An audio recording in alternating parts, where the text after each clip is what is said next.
In this video, we are going to be talking about the hottest up-and-coming NFT drops you definitely do not want to miss, as well as some recent drama that has been going on with some recent projects. All right, so the first project that we are going to be talking about is going to be Otherside Meta. Now, Otherside Meta is created by Yuga Labs, who owns Bored Ape Yacht Club, Bored Ape Mutant Club, Bored Ape Kennel Club, as well as CryptoPunks and Meebit. So it's like basically one of the largest NFT companies in the world right now. And so they're launching a brand new project called the Otherside Meta. And there's not a lot of information when you go on their Twitter. They recently just opened up this Twitter and like actually started posting some stuff, but really it's all just the teaser that Yuga Labs has already put out. And that is pretty much it. Now, when you go into the Discord, which is available right now, there's really not much information here. You just verify, there's general crypto talk, just pretty much nothing, right? So there's no teasers, there's no roadmap, there's no like, hey, this is what we're gonna do. Right now, it's just building up the hype. It's kind of just like drop this announcement and like everyone's talking about it, including me. That's why you're watching this video, right? And so what I'm gonna say about Otherside, it's basically all speculation. It's all rumors and opinions that I've been hearing and piecing together. So I can absolutely be completely 100% wrong, but it's based on the rumors that we have. So I'm gonna go ahead and share you what I think. First clue that we have is this channel on the other side called Coda Farts, right? So what it's like, okay, that's kind of weird that they would put these farting pictures here, but what exactly is a coda? Now, if we look at the Bored Ape Yacht Club trailer that came out where they kind of teased that they're going to be selling land, they're going to be creating all these worlds that people can buy, and they're going to build some infrastructure, right? Similar to how the Sandbox and Decentraland created their own world. I think the Otherside plans to do that as well. And how I believe they're going to do that is they're going to create an NFT as the Genesis collection. In the actual teaser itself, there was a picture of this coda, and I believe this is what the coda is going to look like. As you can see, it's like this little magical being that floats around and flies around with you. No mouth over here, has a lot of eye expression, and that makes sense, right? Because if you think about an NFT project, if you're as large as Yuga Labs, you want to create something that's palatable for everybody, right? Like Pixar level, where if anybody watched it, they can find some relation to it. If they went like hardcore anime, well, only anime people are going to like it. Or if they went hardcore cyberpunk kind of vibes, only those people that like that niche will like it. But from this coda, it's kind of like this empty slate that they can build things on top of. So different skins, different clothes, depending on what you like, there's basically one for everyone, right? So it's very smart in that regard. And again, it's just a rumor based on the teaser that we got. And then there was also a leak in the Bored Ape Yacht Club Yuga Labs like pitch deck, right? You know, obviously that pitch deck was like way outdated, so a lot of things have changed. But I remember seeing this picture kind of showing the different concept art for the codas. Obviously these ones are super detailed, so when it actually comes to the 3D of how it actually look, my guess is that it's going to be much more simple, something that everybody can digest and understand very easily. But you can see that there's different type of codas that they can put together. To be honest, if this is going to be like their main NFT for their metaverse play, this is probably one of the best risk to reward ratios if you can mint it, because it might be one of the biggest ecosystem moving forward in the next decade, right? That's literally the chance that you take. It could completely fail, but chances are, because Bored Ape is so successful right now and Yuga Labs is like highly successful, that this might be the one. Not financial advice, but you know, that's what people are thinking. Now, what they're suspecting is that you're gonna have to use the ape token, which is Yuga Labs coin, to buy the land, right? Which gives more value to the token. And then within the land, they say that you have to buy certain pieces of land, and then possibly, potentially, you might be able to discover a coda within your land. So they're creating like this game mechanic where, you know, it's like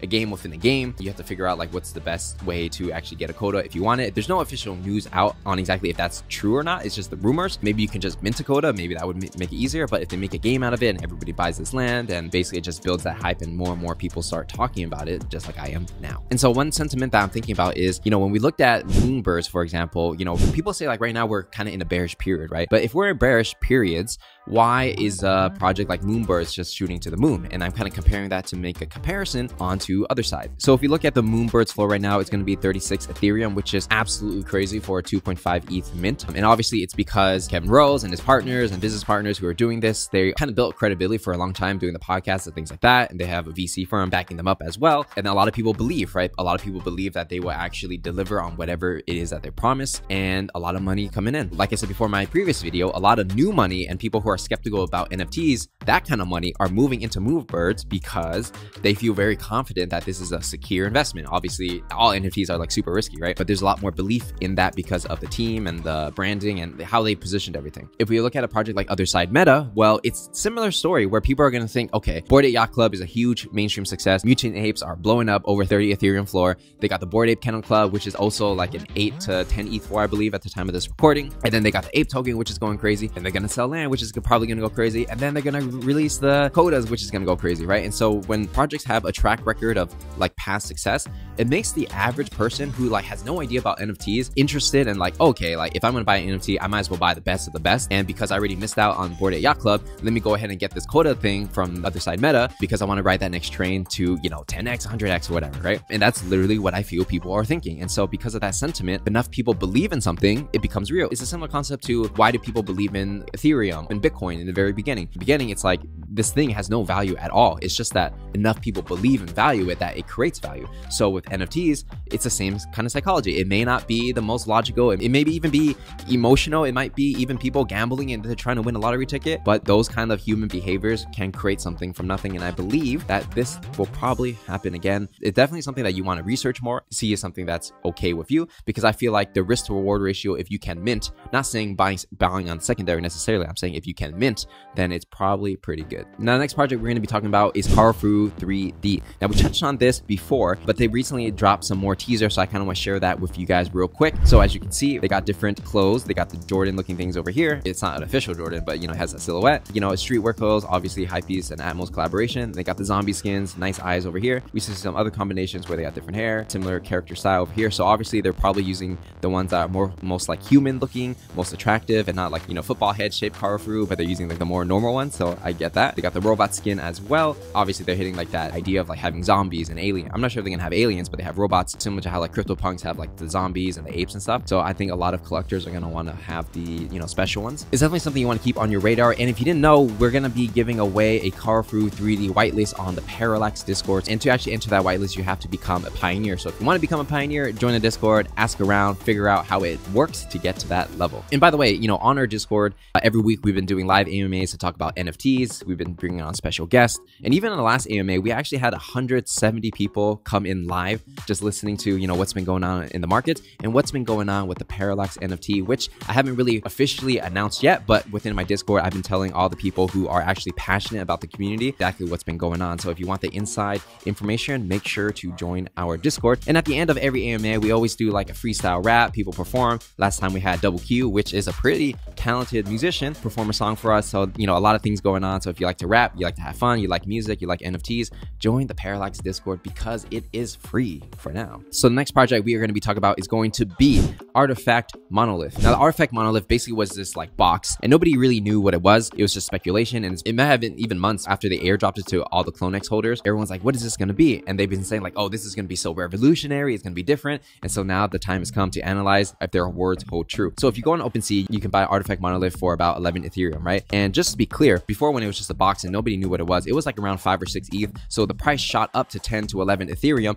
after the news came out, meaning that people are very bullish, so bullish on this project that the floor price essentially doubled after the drop, right? You know, we've seen other projects where if their whatever they release has been really hyped and then whatever came out was disappointing, a lot of times the price will dump, but in this situation, the price doubled. So you can see how strong and passionate the community actually is. How this actually works is basically it's like a sneaker essentially, right? But it's more than just a sneaker because it's an NFT that's a sneaker that you can use these vials that goes into the shoe. And then what happens? It will create the skin of that sneaker. And so you can collect different vials, combine it with different sneakers to basically have that NFT that can accept vials, and you have different collections of your shoe. This is actually pretty smart because number one, Nike obviously owns Artifact now, right? So Nike has a big community of people who are just passionate about sneakers, whether they just wear it because it looks cool, whether they collect it as grails, you know, all types of people like love sneakers, right? Everybody wears shoes, right? You know, the fact that they created basically the feeling of collectibles with sneakers in a very tasteful way, I think is very smart. If you think about the competition of like Adidas and Puma, like nobody's even coming close to what Nike and Artifact are doing. So nobody had the idea of like, okay, let's give them a sneaker, let's create these vials and have these crazy skins. So definitely innovating on that front. Sneaker collectibles are such a huge market. Like streetwear itself, I think it's like a 50 or 60 billion dollar market. So a lot of people spending money on this. If you look at like the rise of like StockX, people buying and selling like hype stuff, like this is the market that they're going for. And so, you know, this guy Skyline over here, he said like he bought a monolith and then he pulled Angel Vial. So I guess this is going to be a rare one. And I guess you can combine that vial with your sneaker. And I think you can swap out your vials. If you use the vial, I don't think it like goes away. I believe that it just combines and you take it out, because it would be weird if you could put it in and then it disappears forever, right? So I'm pretty sure pretty sure you can keep your vials. I'm not 100% sure on that, but I would assume that would be the case. But yeah, so overall, I'm pretty bullish on CloneX, Artifact Studios, the Monolith. Like, they're totally crushing it in the game. A lot of people said they were too greedy in the beginning, but in the end that they pulled through. And if you bought a CloneX at like 2 or 3 ETH way back in the day, then like you are seeing pretty. So, you know, definitely, in my opinion, Artifact Studios is one of the blue chip projects that are here to stay. Nike is a blue chip company, like literally a blue chip company, one of the largest in the world. So it's like, yeah, this is pretty good. Now, when it comes to risk to reward ratio, is it worth it to buy a Monolith for 10 ETH? That's really up for speculation, depends on the market goes. But, you know, overall, Artifact as a team, that's something I personally do believe in. And I don't have a CloneX myself, but that's something I am eyeing for the future. Hopefully the price drops. And another project I want to talk about real quick is going to be the Murakami flower seeds. Obviously, Tashi Murakami is one of the most popular and famous and renowned pop culture artist in the entire world right now, and he is actually kind of dominating in the NFT space, right? He did the Artifact CloneX like Murakami drip, and like that Murakami drip really took the CloneX collection to the next level. Like, and then now he's doing the Murakami seed, right, which is at a 7.1 ETH floor right now. You know, because Murakami has such a track record. Like, even though this is like a 2D pixel kind of thing, it's not like as crazy as a 3D like CloneX. I'm kind of looking at it, I'm thinking like, hey, this is actually a pretty good buy. I feel it's like you're buying basically a high-end piece of art from one of the most renowned artists in the entire world. This is his first solo NFT collection. Like, I feel like this is not a bad buy, but obviously it's 20K and like price might drop and crypto markets might go down, right? So you always take that risk. But I feel like anything Takashi Murakami at this point is just killing it. I'm definitely eyeing this. Like, maybe if it goes back to like 4 or 5 ETH, that's something I would try to enter in. But, you know, I just want to put it on your radar because I really do believe in Takashi Murakami as basically a brand that can exist for you know, let's say a decade from now, right? But now the next project I want to touch on is going to be AkuDreams or AkuDreams. Recently, what happened is that they actually minted, and then I believe they made around $34 million. But the drama, or I shouldn't really call it drama, but the unfortunate thing that happened was that the money got locked up in their contracts. So long story short, without getting into the super technical details, because the technical details of how this all works is beyond my comprehension, because I'm not a Solidity developer developing on Ethereum, so I can only give you like the general understanding, right? So essentially they're trying to do something innovative with their contracts and not just doing the standard mint, which I can respect. Problem they had was that because they were doing something innovative, there were some mistakes in the contract, and then when they had $34 million of Ethereum in the contract after minting, it pretty much got locked up, and they're trying to figure out how to get it out. There's been a lot of FUD and stuff going on, like what's going on, like this is a scam, this and that. You know, based on my research so far, and obviously I'm outside looking in, I'm not, you know, friends with the founder or anything, but it feels like it wasn't ill intent. It feels like to me that they are trying to do the right thing and they're actually trying to build a real project, but there was just some mistakes with the contracts, unfortunately, and $34 million got locked up. And I believe that there was like some kind of a flaw within their contract and somebody abused that, from my understanding. And so it's not like they did it themselves. It seems like they just made a mistake. Someone saw the mistake and abused it and locked up all their funds. Now, can they get their funds out? Maybe, maybe not, right? I don't know how it works. I'm not sure if the person that abused the contract can unlock the funds and maybe they're going to make a deal, or maybe it's a technical error and like it's impossible to get the funds out. I'm not sure. It seems like they're getting some of the top Solidity developers who have a brand name to try to figure it out. You know, this project itself seems kind of interesting, right? There's like astronauts. The character Aku was created by Micah, who was a Major League Baseball player turned artist, which is kind of cool. So it's like, I feel like they're actually trying to make like a brand out of this, and they had like some past success, you know, selling these one-of-one arts, and they wanted to turn it into an NFT collection, which obviously makes sense. So I really hope that they figure this out. I really hope that, you know, they do right by all the holders, the people who minted, and I believe they're giving refunds to people for like certain situations. So